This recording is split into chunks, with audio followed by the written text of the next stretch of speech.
Hi, good morning. Welcome back to my channel. So ಇವತ್ತು Thursday, Varamahalakshmi ಹಿಂದಿನ ದಿನ. So ದೇವರಿಗೆ ಸೀರೆ ಉಡಿಸ್ತಿದ್ದೆ.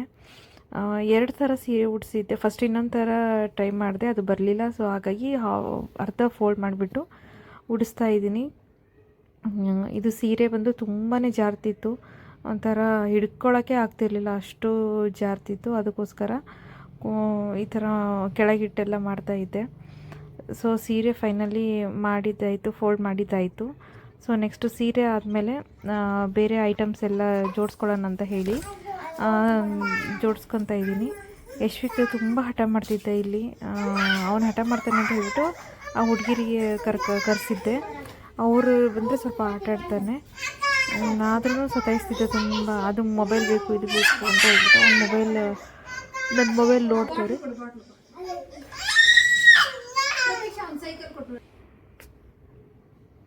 ಆಮೇಲೆ ಹೊರಗೆ ಕರ್ಕೊಂಡು ಹೋಗೋಕೆ ಕಳಿಸ್ದೆ. ಸ್ವಲ್ಪ ಇನ್ನೊಬ್ಳು ಇದ್ದಾಳೆ, ಅವಳ ಜೊತೆ ಆಟ ಆಡೋಕ್ಕೆ. ಇಲ್ಲಿ ಕಂಕಣ ಎಲ್ಲ ಕಟ್ತಾ ಇದ್ದೀನಿ.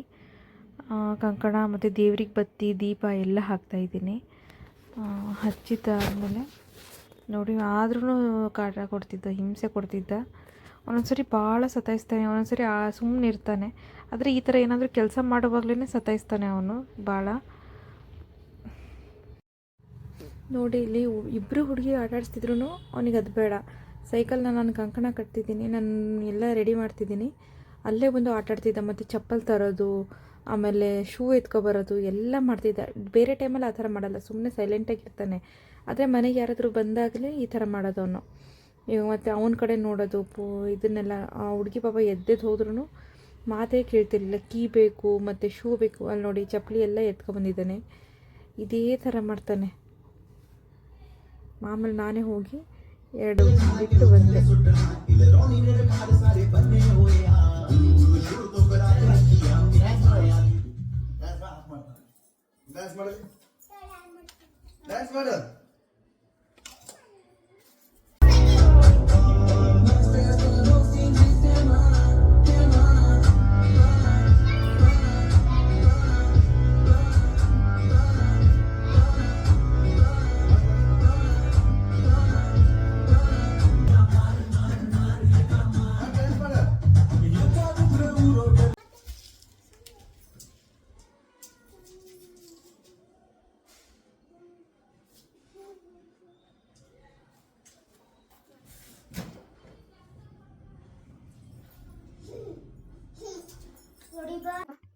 ಸೊ ಇವಾಗ ದೇವಿಗೆ ಅಭಿಷೇಕ ಮಾಡ್ತಿದ್ದೀನಿ. ಅಂದರೆ 5 ಥರದ್ರಲ್ಲಿ ಮಾಡ್ತಿದ್ದೀನಿ. ಫಸ್ಟು ಅರಿಶಿನ ನೀರು, ಕುಂಕುಮ ಮತ್ತು ಹಾಲು, ತುಪ್ಪ ಮತ್ತು ಮೊಸರು. ನಾನು ತುಪ್ಪ ಯೂಸ್ ಮಾಡಿಲ್ಲ, ಅದು ಜಿಡ್ಡಾಗುತ್ತೆ ಅಂತ ಹೇಳ್ಬಿಟ್ಟು ಜೇನುತುಪ್ಪದಲ್ಲಿ ಮಾಡಿದ್ದೆ. ಇಲ್ಲಿ ನೋಡಿ, ಮೊಸರು ಹಾಕ್ತಾಯಿದ್ದೀನಿ. ಮೊಸರು ಆದಮೇಲೆ ಸ್ವಲ್ಪ ನೀರು ಹಾಕ್ಕೊಂಡೆ. ಈಗ ಟೈಮ್ ಬಂದುಬಿಟ್ಟು 3:30 ಆಗಿದೆ. ಸೊ ಸ್ನಾನ ಆಗಿದೆ, 3 ಗಂಟೆಗೆ ಎದ್ದಿದ್ದೆ. ಇಲ್ಲಿ ನೋಡಿ, ನೈಟೇ ಎಲ್ಲ ಸ್ವಲ್ಪ ರೆಡಿ ಮಾಡಿಟ್ಟಿದ್ದೆ. ಇವಾಗ ಎದ್ಬಿಟ್ಟು ಇದರಲ್ಲಿ ಪೂಜೆ ಮಾಡಿ, ಗಂಗೆ ಪೂಜೆ ಮಾಡಿ ಕಳಸ ಇಡೋದು.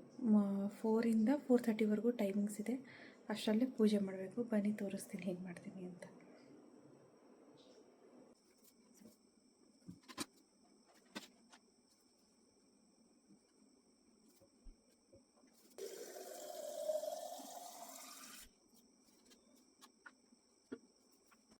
ಸೊ ಇವಾಗ ಮಹಾಲಕ್ಷ್ಮಿನ ಕಳಶ ಪ್ರತಿಷ್ಠಾಪನೆ ಮಾಡೋಕ್ಕಿಂತ ಮುಂಚೆ ಗಣಪತಿನ ಕೂರಿಸೋಣ. ಸೊ ಬನ್ನಿ ತೋರಿಸ್ತೀನಿ.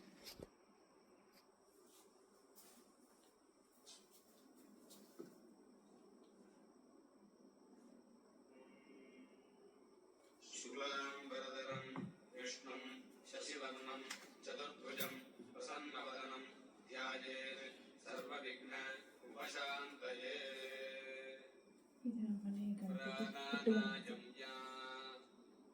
ಮಮೋಪಾತ್ತ ಸಮಸ್ತ ದುರಿತಕ್ಷಯದ್ವಾರ ಶ್ರೀ ಪರಮೇಶ್ವರ ಪ್ರೀತ್ಯರ್ಥಂ ಕರಿಷ್ಯಮಾನಸ್ಯ ಕರ್ಮಣಃ ಅವಿಘ್ನೇ ಬ್ರಹ್ಮಲೋಕಾತ್ ಆಶೇಷಾತ್ ಆಲೋಕಾಲೋಕಪರ್ವತಾತ್ ಏವ ಸಂಧಾಮಾತಂದು ದೇವಾನಾಂ ಗಮನಾರ್ಥಂದು ರಕ್ಷಸಾಂ ಗಂಟಾರವಂ ಕರೋಮ್ಯಾದೌ.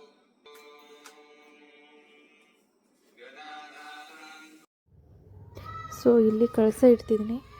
ಕಳಸಕ್ಕೆ ಕಂಕಣ ಎಲ್ಲ ಕಟ್ಕೊಂಡು ಅದಕ್ಕೆ ಅರಿಶಿನ ಕುಂಕುಮ ಮತ್ತು ಏನೇನು ತಂದಿದ್ದೆ ಕಾಯಿನ್, ಬೆಳ್ಳಿ ಕಾಯಿನ್ ಎಲ್ಲನೂ ಅದಕ್ಕೆ ಹಾಕ್ತಿದ್ದೀನಿ. ಕಾಯಿನ್ಸು ಮತ್ತು ಕರ್ಪೂರ, ಡ್ರೈ ಫ್ರೂಟ್ಸು, ಆಮೇಲೆ ಕಮಲದ ಬೀಜ, ಗೋಮತಿ ಚಕ್ರ ಅವನ್ನೆಲ್ಲ ಹಾಕ್ತಾಯಿದ್ದೀನಿ ಒಳಗಡೆ.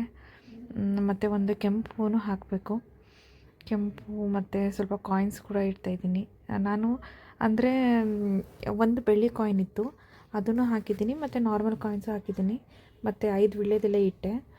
ಅಂದರೆ ಕೆಲವರು ಮಾವಿನ ಎಲೆನೂ ಇಡ್ತಾರೆ. ನಾನು ವೀಳ್ಯದೆಲೆನೇ ಇಟ್ಟಿದ್ದೀನಿ. 5 ಯೂಶ್ವಲಿ ನಾನು ವೀಳ್ಯದೆಲೆನೇ ಇಡೋದು.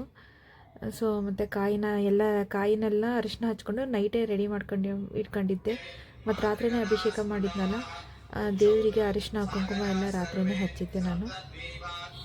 ನೋಡಿ, ಅದು ಸರಿಯಾಗಿ ಆಗ್ತಿರ್ಲಿಲ್ಲ ಅಂದರೆ ಕಾಯಿ ಸ್ವಲ್ಪ ಸೊಟ್ಟ ಇಟ್ಟಿದ್ದೆ, ಅದಕ್ಕೋಸ್ಕರ ನೀಟಾಗಿ ಫಿಕ್ಸ್ ಮಾಡಿದೆ.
ಸೊ ಈಗ ಕಳಶ ಸ್ಥಾಪನೆ ಆಯಿತು. ಇವಾಗ ಸೀರೆ ಉಡ್ಸೋಣ ಕಳಸಕ್ಕೆ.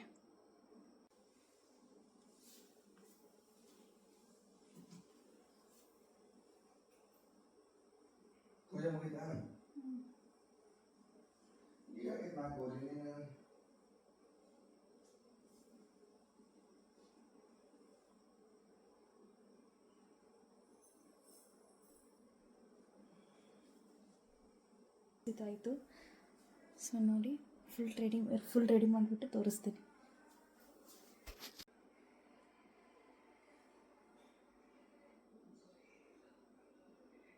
ಹೂವು ಅಂದರೆ ದೇವ್ರಿಗೆ ತುಂಬ ಇಷ್ಟ ಆಗುತ್ತೆ. ಸೊ ಇದನ್ನು ಹಾಕೋಣ.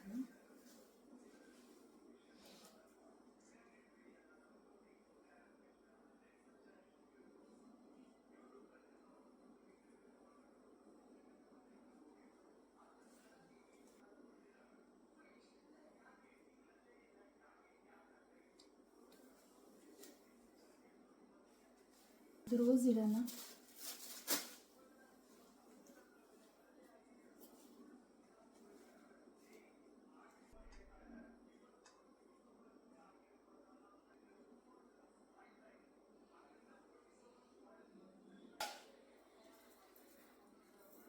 ಸೊ ಇವಾಗ ನೆಕ್ಲೆಸ್ ಹಾಕ್ತಾಯಿದ್ದೀನಿ. ಇದನ್ನು ನೀರಲ್ಲಿ ಹಾಕಿ ತೊಳೆದಿದ್ದೀನಿ. ನೆಕ್ಲೆಸ್ ಹಾಕ್ತಿದ್ದೀನಿ.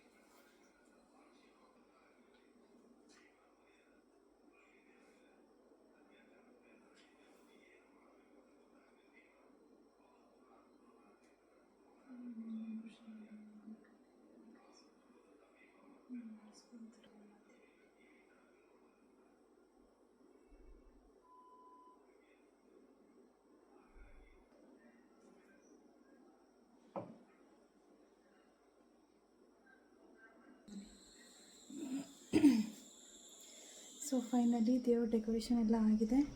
ಡೆಕೋರೇಷನ್ ಅಂದರೆ ಲಕ್ಷ್ಮಿಗೆ ಇದು ಮಾಡಿದ್ದೀನಿ. ಈಗ ನೆಕ್ಸ್ಟ್ ನೈವೇದ್ಯ ಹೋಳಿಗೆಗೆಲ್ಲ ಪ್ರಿಪೇರ್ ಮಾಡ್ಕೋಬೇಕು. ತೋರಿಸ್ತೀನಿ ಫುಲ್ ಡೇ ಯಾವ್ಯಾವ ಥರ ಇರುತ್ತೆ ಅಂತ ತೋರಿಸ್ತೀನಿ. ಸೊ ಬೇಳೆ ಹಾಕ್ಕೊತಿದ್ದೀನಿ. ಹೋಳಿಗೆ ಮಾಡೋದೇನು ಎಲ್ಲರ ಮನೇಲಿ ಮಾಡ್ದಂಗೆ ನಾವು ಮಾಡೋದು, ಅದೇನು ತೋರಿಸೋದೇನು ಅವಶ್ಯಕತೆ ಇಲ್ಲ ಅನ್ಸುತ್ತೆ.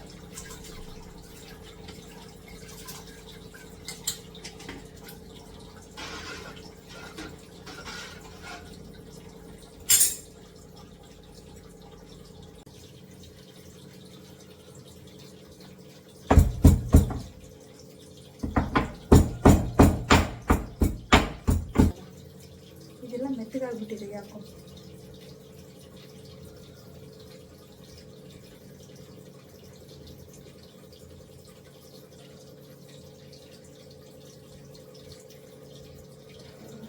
ನೋಡಿ, ದೇವ್ರ ಮನೇಲಿ ಈ ಥರ ಪೂಜೆ ಮಾಡಿದ್ದೀನಿ. ಇದು ಪೂಜೆ.